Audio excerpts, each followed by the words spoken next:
Yes, question number second. आइए पहले हम इसको रीड कर लेते हैं, फिर इसे हम सॉल्व करते हैं। तो उसे लिख कर दिया हुआ है कि the authorise capital of X limited is 2 lakh which is divided in 20,000 equity share of 10 rupees each. इतनी लाइन से हमें कोई मतलब नहीं है, क्योंकि मुझे वो वाले शेयर चाहिए होते हैं जो उसने इश्यू किए हैं।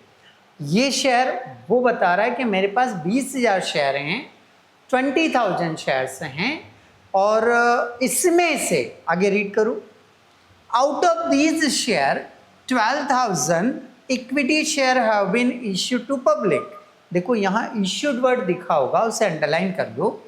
इश्यूड वर्ड दिखा होगा, उसे अंडरलाइन कर लो।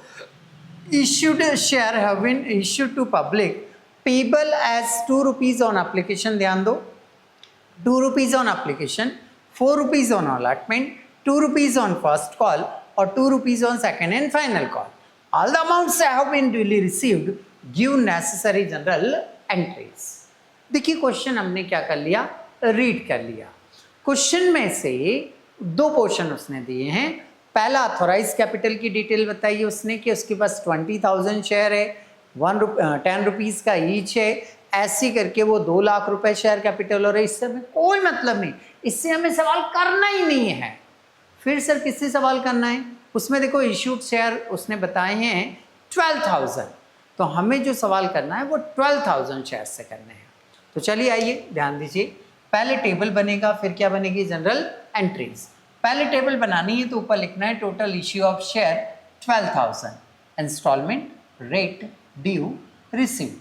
ड्यू में लिखना है टू शेयर कैपिटल, रिसीव्ड में लिखना है मुझे बैंक अकाउंट डेबिट। इंस्टॉलमेंट उसने चारों बताई हैं इसमें। एप्लीकेशन है, शेयर एप्लीकेशन का 2 रुपये है, अलॉटमेंट का 4 रुपीज़ है, फर्स्ट कॉल का 2 रुपीज़ है, सेकेंड एंड फाइनल कॉल का 2 रुपीज़ है। टोटल करेंगे तो 10 रुपीज़ हो रहा है। इंस्टॉलमेंट और उसका अमाउंट क्वेश्चन में उसने दिया हुआ है, गिवन है। अब हमें क्या करना है, इस 12,000 और 2 का मल्टीप्लाई करना है। तो 12,000 इंटू 2, तो 12 इंटू 2 24 होता है। ये लिखा हमने 24,000। 12,000 इंटू 4 48,000 होता है। 12,000 इंटू 2 24,000 होता है। 12,000 इंटू 2 24,000 होता है। ये नोट डाउन कर दिया हमने। यही अमाउंट, यही वाला अमाउंट मुझे रिसीव्ड के कॉलम में लिखना है। 24 का 24 बच्चों यहाँ आ जाएगा, 48 का 48 बच्चों यहाँ आ जाएगा, 24 का 24 एज इट इज़ आ जाएगा, कोई चेंज नहीं। 24 का यहाँ 24 आ जाएगा, कोई चेंज नहीं है। अब मुझे एंट्रीज की नंबरिंग करनी है। नंबरिंग सर ने क्या बोला था, एप्लीकेशन में फर्स्ट नंबर रिसीव्ड में, सेकंड नंबर ड्यू में, बाकी सब में पहले ड्यू और फिर रिसीव। तो फर्स्ट, सेकंड, यहाँ थर्ड, यहाँ फोर्थ, यहाँ फिफ्थ, यहाँ 6, यहाँ 7 और यहाँ 8। ये बन गई हमारी एनालिटिकल टेबल, वर्किंग टेबल। इस टेबल के ना तो एग्ज़ाम में मार्क्स मिलना है और ना मार्क्स कटना है। ये हम एडिशनल बना रहे हैं ताकि हमें समझ में आए। आप यदि एग्ज़ाम में डायरेक्ट एंट्रियाँ भी कर दोगे तो फुल मार्क्स मिलेंगे, बट अपन पहले टेबल बना लिया करेंगे ताकि मिस्टेक नहीं हो, फिर जनरल एंट्रियाँ करा देंगे, है ना। चलिए, टेबल ऑलमोस्ट सभी को समझ में आ गई होगी। जनरल एंट्री करते हैं हम। मुझे पहली एंट्री क्या करनी है, बोले सर बैंक का नाम ऊपर आएगा, एप्लीकेशन का नाम नीचे आएगा। ये लिखा मैंने, बैंक का नाम ऊपर और एप्लीकेशन का नाम नीचे। अमाउंट कितना आएगा, 24,000, मैंने 24,000 लिख दिया, कंप्लीट। सेकेंड एंट्री यहाँ से बनानी है, तो कैपिटल का नाम नीचे आएगा, इंस्टॉलमेंट का नाम ऊपर आएगा। कैपिटल का नाम नीचे आएगा, इंस्टॉलमेंट का नाम ऊपर आएगा। तो कैपिटल का नाम नीचे, इंस्टॉलमेंट का नाम ऊपर। Share application account debit to share capital account, amount आएगा 24,000। ये सेकेंड एंट्री हो गई।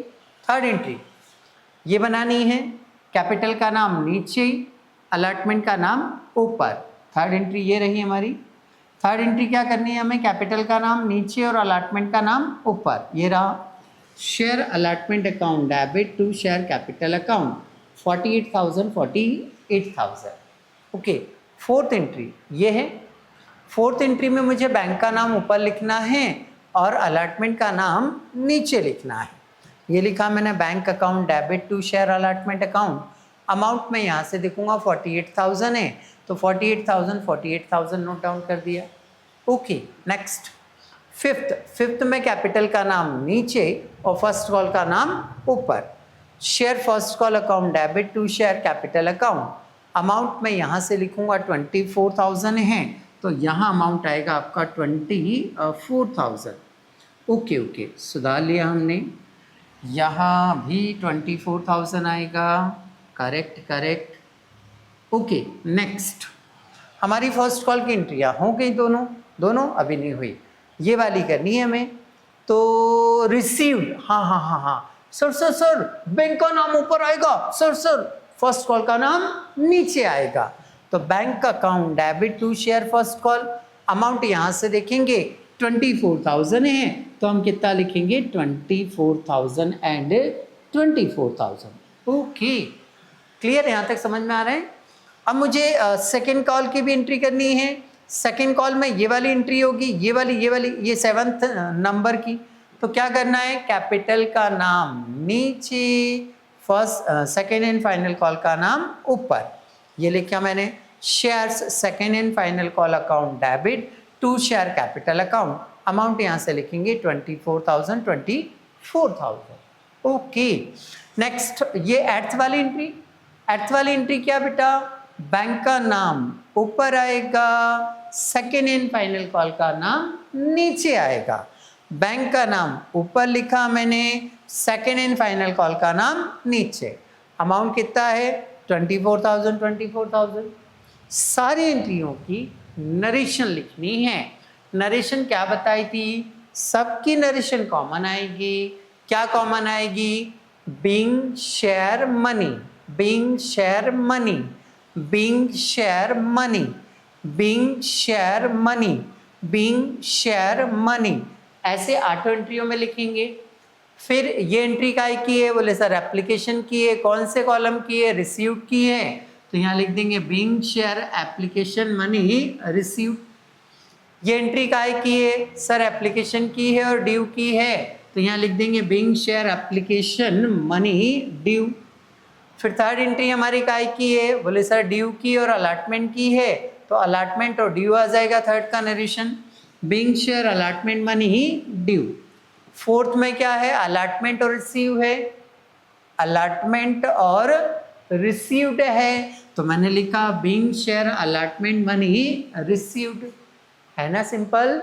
हाँ फिफ्थ में क्या करना है, बोले सर फर्स्ट कॉल और ड्यू है, तो ये नरेशन लिख दी being share first call money due. 6 में बोले सर फर्स्ट कॉल और रिसीव्ड है, being share first call money received. फिर 7th में क्या है, बोले sir second and final call और ड्यू है, तो ये लिखा being share second and final call money due. 8th में क्या, सेकेंड एंड फाइनल कॉल और रिसीव्ड, तो ये लिख दिया मैंने being share second and final call money received. जब मेरी सारी एंट्रियां कंप्लीट हो जाए तो मैं टोटल लगाऊंगा। डेबिट की सारी टोटल लगाई 2,40,000 आ रहा है, क्रेडिट की सारी टोटल लगाई 2,40,000 आ रहा है बराबर। किताब में दिया आप आंसर देखोगे तो वो आंसर ये टोटल नहीं दे रखा है, ये आंसर किताब में उसने दे रखा है कि कैश कितना रिसीव हुआ है। तो कैश यदि रिसीव्ड की बात करेंगे तो आप ये रिसीव्ड वाले कॉलम की टोटल लगा लीजिए। जब आप रिसीव्ड वाले कॉलम की टोटल लगाएंगे तो आपको मालूम पड़ जाएगा कि आपको कैश कितना रिसीव हुआ है। तो जो क्वेश्चन में उसने आंसर दिया है वो रिसीव्ड वाला अमाउंट दिया है 1,20,000, बट जनरल की टोटल आएगी 2,40,000 है ना। तो इस तरह से आपका ये क्वेश्चन यहाँ आकर कंप्लीट हो जाता है।